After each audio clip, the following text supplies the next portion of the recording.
Yan ay napaka, alam mo na, sensitibong katanungan. Kasi sa totoo lang, ito ang ating sitwasyon.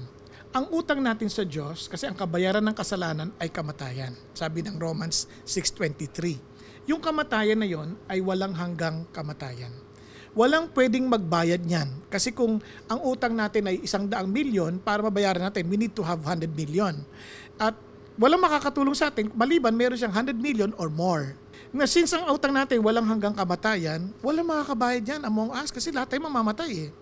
Kaya ang pwede lang magbayad yung someone who has eternal life. Si God yun. Kaya ang problema lang, kung eternal life siya, paano siya mamamatay? Kaya si Jesus had to become human. Nagkatawang tao para mamatay para sa ating kasalanan.